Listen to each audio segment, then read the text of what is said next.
Hi, my name is Mia and welcome back to my YouTube channel. Say hi to our puppy Leaf.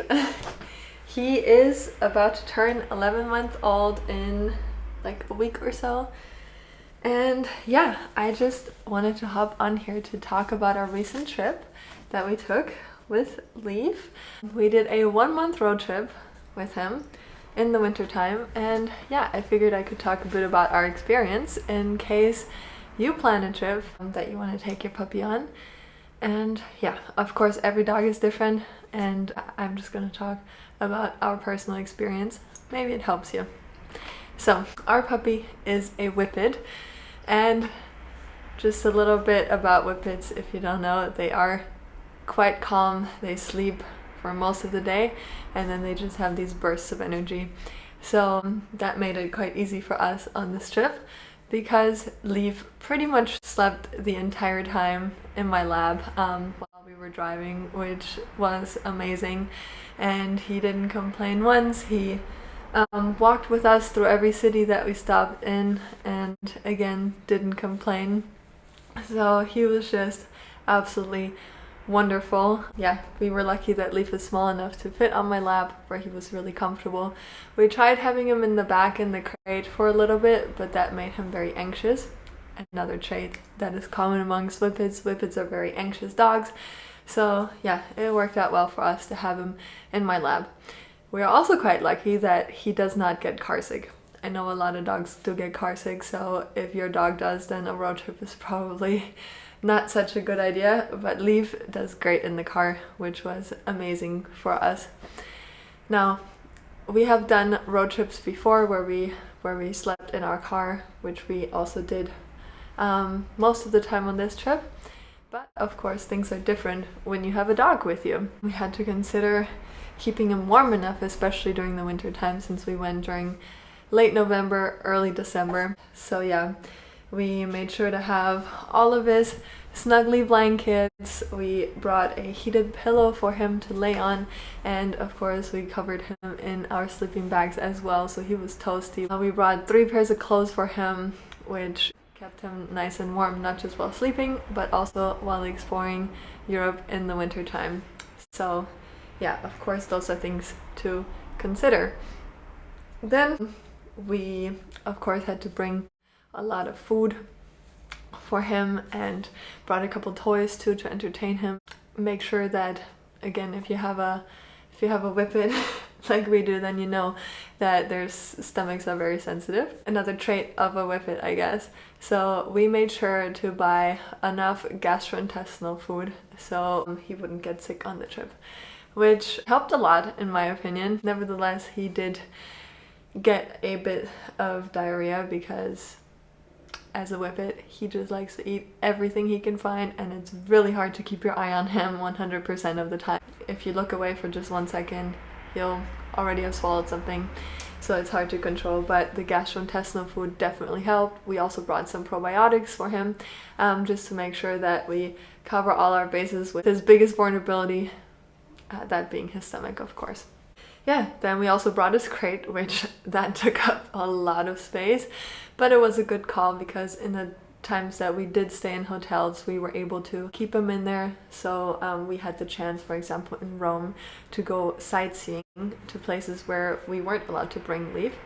So that is definitely a big thing to consider when you're going on vacation with your dog. Dogs might not be welcome everywhere. So yeah, you definitely need a backup plan for that.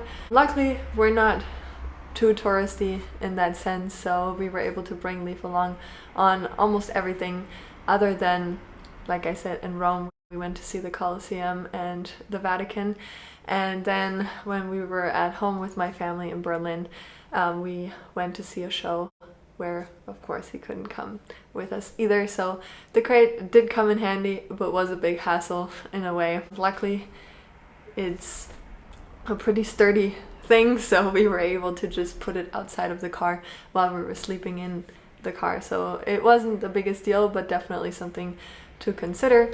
Of course, there's also collapsible crates, which would probably come in handy, or if you have a smaller dog, then one of those little carriers is much easier to handle, of course.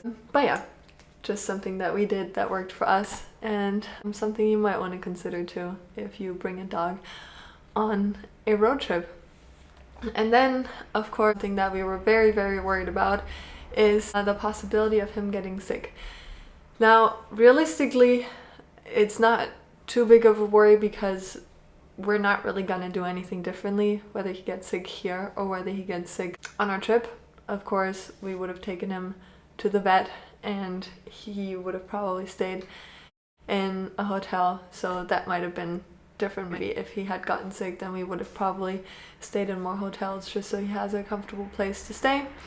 Yeah, during the times where he did have diarrhea, he definitely kept us up at night, which I guess would count as him being sick, but luckily not to the point where we felt we needed to see a vet. So yeah, during the times that he had diarrhea, we had to take him out several times at night. So yeah, but if you have a dog, you probably are very much familiar with things like that. Like I said, it is different traveling with a dog. You have to constantly keep an eye on him.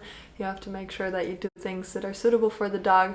While driving, we took a lot more breaks, of course, for him, so he could walk around, he could go potty, and he could drink and eat, which, yeah, on that topic, that is something that we had to figure out, and we were struggling with quite a bit the first few days. So figuring out a good routine of times where he would eat, so yeah, he has a routine to follow, was quite hard on a trip, as every day looked pretty different from home. Of course, sometimes we'd have longer drives, other times we'd have shorter drives, sometimes we'd stay in a place for longer, other times we were just passing through, so just finding that routine was quite a struggle at first, I will admit, but we managed. So yeah, those are just the things to consider when you're taking a dog on a road trip, in my opinion. Of course, it might also take away from the experience a little bit having a dog, because you constantly have to keep an eye on him instead of like being fully present and looking around the places that you're in at the moment. So, but yeah, for us, it was definitely worth bringing him. We loved having him around. It was a great experience for us. And I hope that if you take your dog on a trip, you'll enjoy it as much as we did. And yeah, with that being said, I hope you liked this video. I hope it was helpful to you. If it was, make sure to leave me a like and subscribe so you don't miss any of my future uploads. Thanks for watching. Have a great day.